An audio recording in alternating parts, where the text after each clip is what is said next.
the tenor gonna go down? Right, the tenor, which is the seventh, is gonna resolve down by step to the third of this dominant seventh. And it's okay to have those two voices move that close together? Yeah, it's okay. Okay. Let's see. It's a little closer in terms of the tenor spacing, but it's another possible voicing. You know, it's not It's not too muddy. Yeah.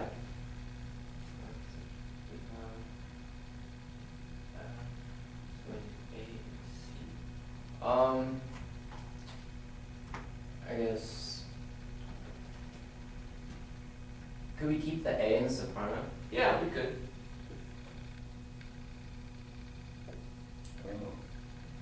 And then I guess take the alto to the C. Well, we're not the C yet because we've got an 8/7. So we first want an octave above, Oh, okay. and then the C. yeah, then the C will come on the eighth note beat like that. Okay. Okay.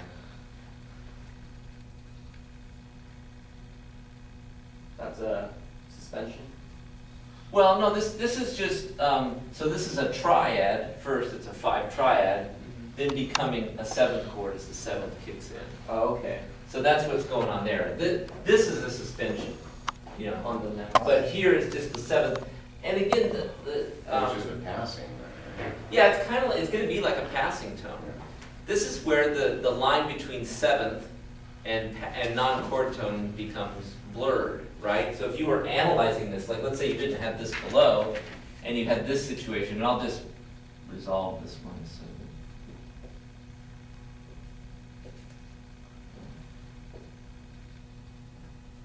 So are you going to call this C? Are you going to call this 5/7 and then the C is the 7th, or are you going to call this 5 and circle the C as a non-chord tone? Either one is fine. You know, I think you're going to hear the C as a. I think you really do hear this as a dominant 7th. So when you have this situation, you're going to hear, you know, that sounds to me like 5/7. Sounds like a dominant 7 resolved 1. But you know, if you want to just say it goes by so quickly that it sounds like a passing tone. Yeah, but we have the 7th listed in the figured bass, so it's obvious that it's supposed to be there as a 7. Well, you know, we put it here when we analyzed it, and yeah, it's listed there in figured bass. It is supposed to be a 7th, but or I mean, I guess alternatively, you could even say, if you really want to be picky, although this gets to, you know, it's 5 going to 5/7, but that gets a little too crowded. You start writing a little too much stuff. So I would prefer either just say the whole thing is 5/7, you know, anticipating this, or that this is a non-chord tone. Cool. But so the seventh often functions like a non-chord tone. Even here, when it's not, it doesn't look like one because it's not an 8th note. You could think of this as a note that's suspended from the previous chord that's falling down by step, like a suspension. Okay, now I'm going to pick on you before you leave to go practice. So what are we going to do with this 4/6 here?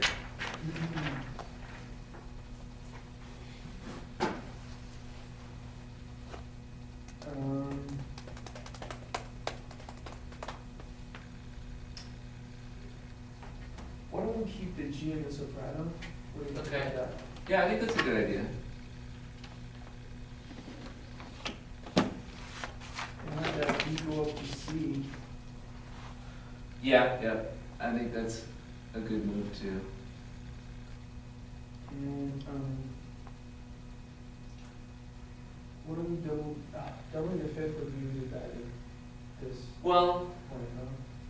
it's not ideal, but remember, in a first inversion, our first choice actually is to double the soprano with an inner voice. So, yeah, I would leave it. You know, I agree that doubling the 5th is not always the best solution, but in this case, I think it's, for us, for this particular thing, it's the best Economy solution. of movements, I would say. Yeah. Well, it provides us with good voice leading, but it also, that's a pretty strong doubling. Even when you do that, you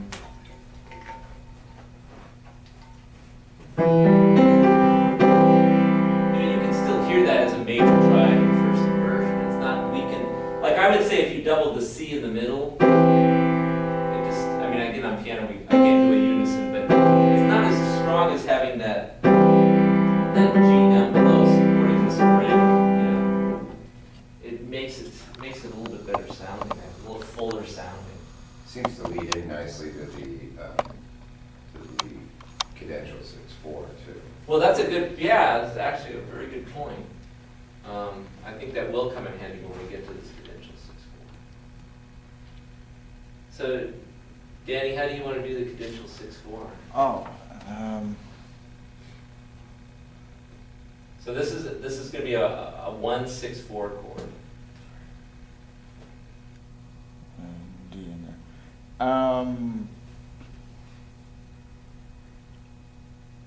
I would say you just keep the G in the soprano voice, and probably a B in tenor voice, and then another D in the alto. Okay, well that gets us a good 1/6/4, right? Yeah. But we do need the 7/6, so this G would actually have to leap up to C first, and then become, which would be like approaching this dissonance like an appoggiatura, right? A leap up, resolved down by step. That would be one way of accomplishing that. Since we have a C in this chord, we could hold it over as a suspension too.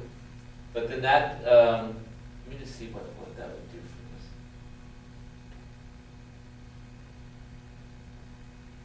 for us. And we need another, so then we'd have to like, maybe jump up to here. No, that's too high. We have to keep this one here. Or no, we could go up to E here. Do this one as a G, yeah.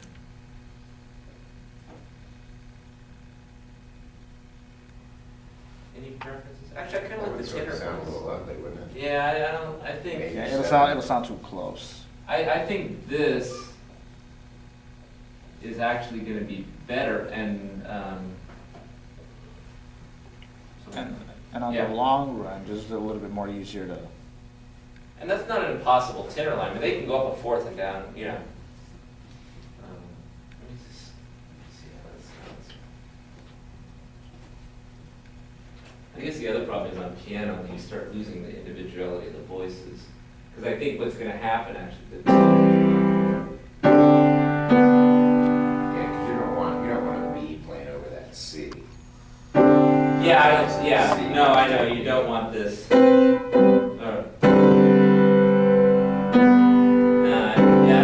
don't like the spacing of that seventh. That seventh sounds too naked. Even though it eventually resolves, I'd rather handle it in the inner voices where the second,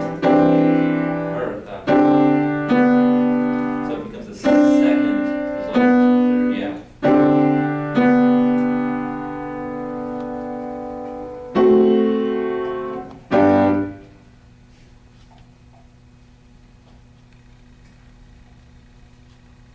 Okay. So, Now, you could probably just, I'm sure there's many solutions, but couldn't you also in the alto part do the C, B there and keep the G in the tenor? Or are we missing, we're not. yeah, but we talked about that, we don't have a but D we were then. missing the, Okay. There we go. then you'd have, yeah, But we wouldn't have the D if we did that. yeah. And we need the D double there. Okay, so Steve, where are we gonna go after this for 5/7?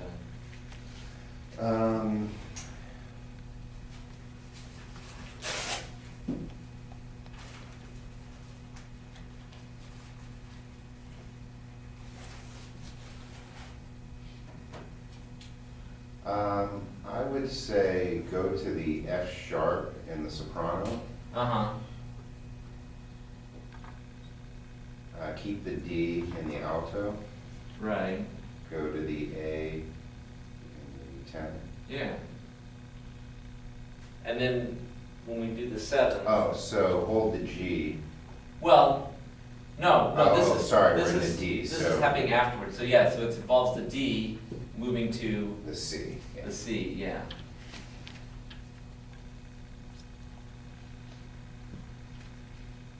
again, I since. keep wanting to go to the key that the piece is in. Right, yeah. Figured bass, you have to separate out those two things. You have to think both ways at the same time. You have to think both of interval above and key I'm in, you know?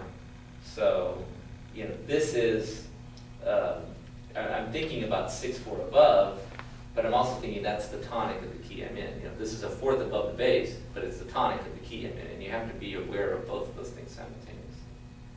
Now, since this is going to be treated like a seventh, we're going to want to do this, right? The seventh resolving down to the third, the leading tone resolving up to tonic.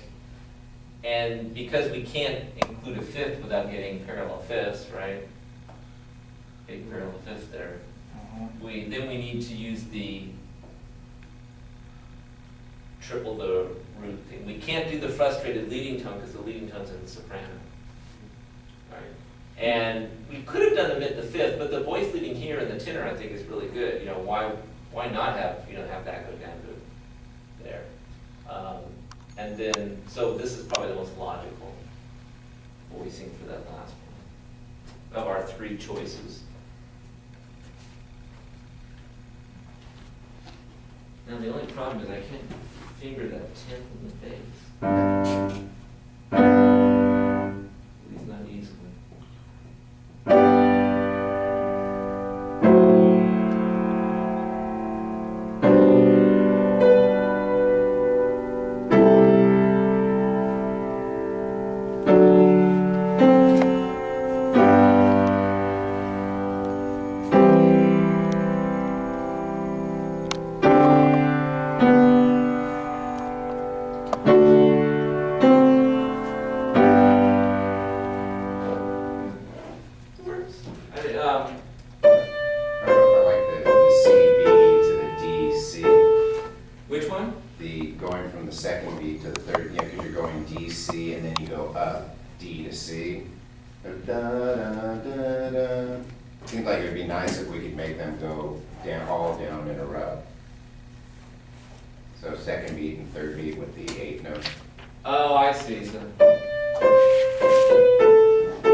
Sound differently than playing on piano because you could track the tenor line going, and you could track the alto line going, you know, and it would sound more. You know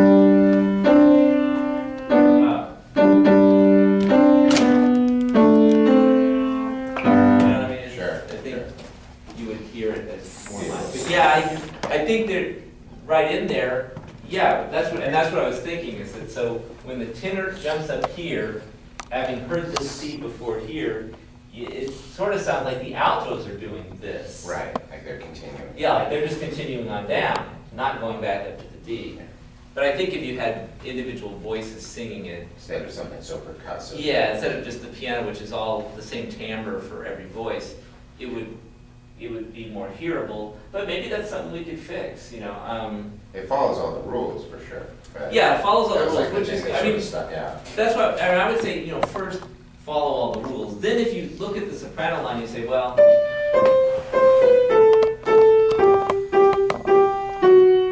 if you don't really like that melody, then you could work on maybe doing, you know,